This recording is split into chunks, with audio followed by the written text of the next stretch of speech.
অনেক সময় এতটাই রেগে যায় যে রাগের সময় আমরা কথা বলতে পারি না। একটা কথা মনে রাখবেন, অতিরিক্ত রেগে গেলে জিন আপনার ভিতরে প্রবেশ করে আর সেই রাগের সময় আপনি অনেক কিছুই করে ফেলতে পারেন। আপনি যদি অতিরিক্ত রেগে যান কখনো, তাহলে দাঁড়িয়ে থাকলে বসে পড়বেন আর বসে থাকলে শুয়ে পড়বেন। নাম্বার 3, আপনি রাতের বেলায় একা একা কোথাও যাচ্ছেন, ঠিক সেই সময় যদি দেখতে পারেন আপনার চলার রাস্তায় কোনো গাছ বা বাঁশ হেলে পড়েছে, তাহলে সেটার উপর দিয়ে বা নিচ দিয়ে কখনোই যাবেন না। এটা জিনের চক্রান্ত হতে পারে। আগে আয়াতুল কুরসি পাঠ করবেন। এটা যদি জিনের চক্রান্ত থাকে তাহলে সেটা সাথে সাথে উঠে যাবে। আর আয়াতুল কুরসি পাঠ করার পরেও যদি না ওঠে তাহলে কোনো সমস্যা নেই, এটা এমনি এমনি হয়েছে। আপনি উপর দিয়ে বা নিচ দিয়ে যেখান দিয়ে ইচ্ছে যেতে পারেন। নাম্বার 4, রাতের বেলা আপনার ঘরের সামনে এসে কেউ যদি মাত্র একবার ডাক দেয় তাহলে কখনোই বের হবেন না। 2-3টা ডাক দেওয়ার পর তারপর বের হবেন সতর্কতার সাথে।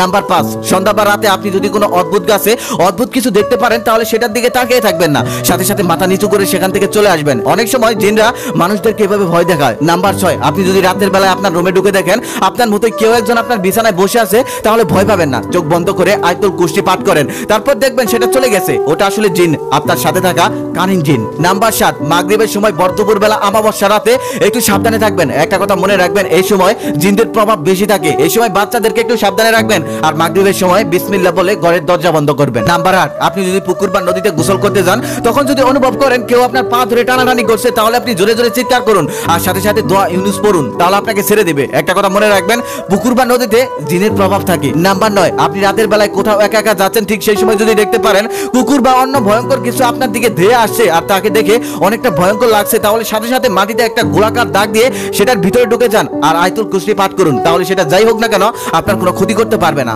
নাম্বার 10, আপনি কোথাও হেঁটে হেঁটে যাচ্ছেন, তবে অনেকটা পথ যাওয়ার পরেও আপনি আপনার গন্তব্যস্থলে যেতে পারছেন না। কিছুতেই আপনি আপনার গন্তব্যস্থলে যেতেই পারছেন না, শুধু সবকিছু উলটপালট লাগছে, তাহলে সাথে সাথে আজান দিয়ে ফেলুন। অনেক সময় এমনটা হয়ে থাকে, কয়রান নামক একটি জিন এমনটা করে থাকে, আপনার চেনা জায়গাও অচেনা বানিয়ে ফেলবে সে। নাম্বার 11, আপনি রাতের বেলা ঘুমাচ্ছেন, ঠিক সেই সময় যদি অনুভব করেন আপনার বুকের উপর কেউ একটা চাপ দিয়ে বসে আছে, তাহলে চিৎকার করবেন না। চিৎকার করে কোনো লাভ নেই, তখন আপনি চিৎকার করতে পারবেন না, আপনার মুখ বন্ধ হয়ে যাবে। আপনার যা দোয়া মনে পড়ে সেটাই পাঠ করুন, তাহলেই দেখবেন সেখান থেকে আপনি মুক্তি পাবেন। নাম্বার 12, আপনি যদি কোনো মৃত মানুষকে দেখতে পান, মানে আপনার আশেপাশে কেউ মারা গেছে, আপনি যদি তাকে দেখতে পান তাহলে ভয় পাবেন না, সালাম দিয়ে তার পাশ দিয়ে চলে যাবেন। ওটা আসলে সে না, ওটা আসলে তার সাথে থাকা জিন তার রূপ ধরে ঘুরে বেড়ায়। একটা কথা মনে রাখবেন, মৃত মানুষ কখনোই আর পৃথিবীতে ফিরে আসতে পারে না, তবে অনেক সময় যারা সুইসাইড করে তারা যেখানে সুইসাইড করে সেই জায়গায় এমনটা দেখা যায়। এটা আসলে সে না, এটা তার সাথে থাকা জিন, সবসময় এটা মনে রাখবেন। নাম্বার 13, আপনি রাতের বেলা একা একা কোথাও যাচ্ছেন, ঠিক সেই সময় কোনো কুকুর বা বিড়াল আপনার বাম পাশ থেকে ডান পাশে ক্রস করতে যাচ্ছে, তাহলে করতে দিন সাবধানতার সাথে। এগুলো আসলে কুসংস্কার,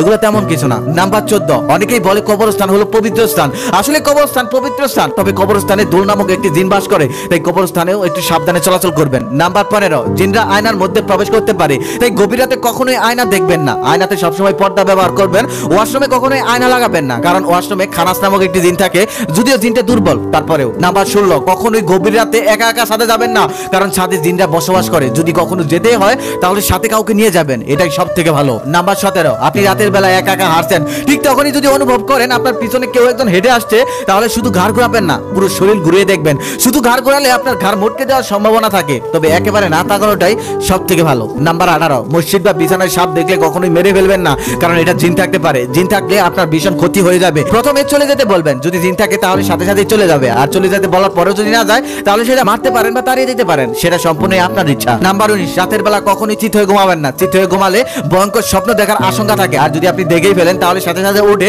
বুকের বাম পাশে আস্তে আস্তে 3 বার থুতু দিন, ঠিক হয়ে যাবে ইনশাআল্লাহ। এই বিষয়গুলো খুবই বাস্তব, একটা সময় এসব মানুষের সাথে অনেকটাই ঘটতো। গ্রামের মানুষ এটা ভালো বলতে পারবে, যাদের সাথে এমনটা ঘটেছে তারা কমেন্টে জানাবেন প্লিজ। আর একটা কথা, এই ভিডিওটা আপনার প্রিয় মানুষদের কাছে শেয়ার করতে পারেন, অনেক উপকারে লাগবে।